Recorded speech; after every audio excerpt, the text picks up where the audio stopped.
बिस्मिल्लाहिर्रहमानिर्रहीम। तमाम देखने और सुनने वालों को मेरी तरफ से अस्सलाम वालेकुम वरहमतुल्लाहि वबरकातुहू। ये है मेरा YouTube channel official statement.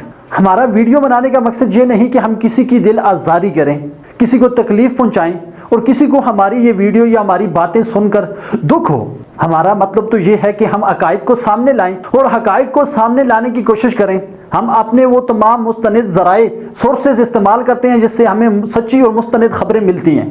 Government college university Lahore का जो कत्ल केस था उसके ऊपर बात करना तो मुनासिब नहीं समझते, क्योंकि तो एक तो उनके ख़ानदान वालों की पहले ही इतनी जो इज्जत है वो पामाल हो चुकी है, वो पहले ही निशान इबरत बन चुके हैं। लेकिन उस केस में आए रोज़ एक नया इंकिशाफ सामने आ जाता है। आए रोज़ उसके ऊपर जिस वक्त इन्वेस्टिगेशन होती है कोई ना कोई नया पंडोरा बॉक्स खुल जाता है, जिसकी वजह से इसके ऊपर बात करना ज़रूरी होती है। और हम फिर अपनी कोशिश करते हैं और अपनी तरफ से जो इन्वेस्टिगेशन करते हैं उसके मुताबिक जो रिजल्ट हम कंक्लूड करते हैं वो हम चाहते हैं कि हम अपने नाजरीन के सामने रखें। इस केस में जब 2-3 दिन पहले पोस्टमार्टम रिपोर्ट सामने आई, मौत की जो खास वजह है वो सामने नहीं आई, जिसकी वजह से जो लड़की के घर वाले थे उन्होंने पोस्टमार्टम पे जो है इतराज़ उठा दिया। उन्होंने कहा है कि जी हमने पहले ये चीज़ें इसलिए नहीं बताई, हमने कहा है कि हम पोस्टमार्टम रिपोर्ट को चेक कर लें, उनका जायजा ले लें कि आया कि ये जो तहकीकात हो रही है ये शफाफ तरीके से हो रही है या नहीं हो रही। हम इस चीज़ को जज करना चाहते थे, इसलिए हमने ये बातें पहले नहीं बताई।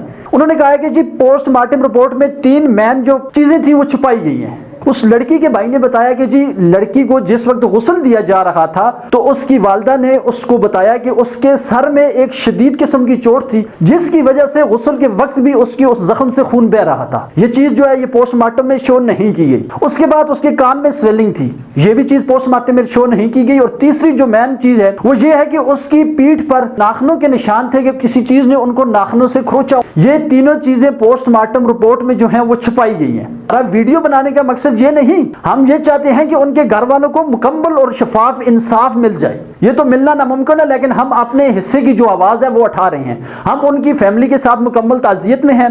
हम उनके लिए दुआगो हैं कि जो बात वो कह रहे हैं अल्लाह करे वही सच हो, क्योंकि उनकी इज्जत जो है वो बच जाए। इसमें हमने पहली वीडियो में भी बात की थी कि पिछले साल मार्च में कोरोना आया था और कोरोना की वजह से तमाम तालीमी अदारे बंद हो चुके थे, तो उसके घर वालों ने भी इस बात की तस्दीक की है कि 8-9 माह से लड़की जो है वो घर में है, वो घर से बाहर निकली नहीं है। तो फिर ये अमल कैसे हुआ? हम ये चाहते हैं कि इस केस की साफ और शफाफ जो है वो तहकीकात की जाए, क्योंकि इसमें बहुत से पहलू ऐसे हैं जो मशकूक हो गए हैं। उस लड़के के पास गाड़ी जो है वो कल्टस नहीं थी, जबकि एफआईआर में कल्टस लिखी गई है। और भी बहुत से ऐसे पॉइंट हैं जिसकी वजह से जो मुजरिम है उसको आगे चल के आसानी होगी और अदालतों में वो इन पॉइंट्स को डिफेंड कर पाएगा, जिसकी वजह से वो अदालतों से बाइज्जत जो है वो बरी हो जाएगा। इसलिए हम अपने हिस्से की आवाज़ उठा रहे हैं कि कम अज कम उनके घर वालों को जो थोड़ा बहुत पाकिस्तान की अदालतों से इंसाफ की उम्मीद है वो शायद उनको मिल जाए। वो लड़के ने कहा है कि जी मेरे इस लड़की से काफ़ी पुराने ताल्लुकात हैं और इस लड़की की वालदा को मेरे ताल्लुकात का पता है। उसामा ने यह भी कहा है कि जी इस लड़की की बारिशन हुई, ऑपरेशन हुआ और उसके बाद 3 दिन तक वो मेरे घर में रही।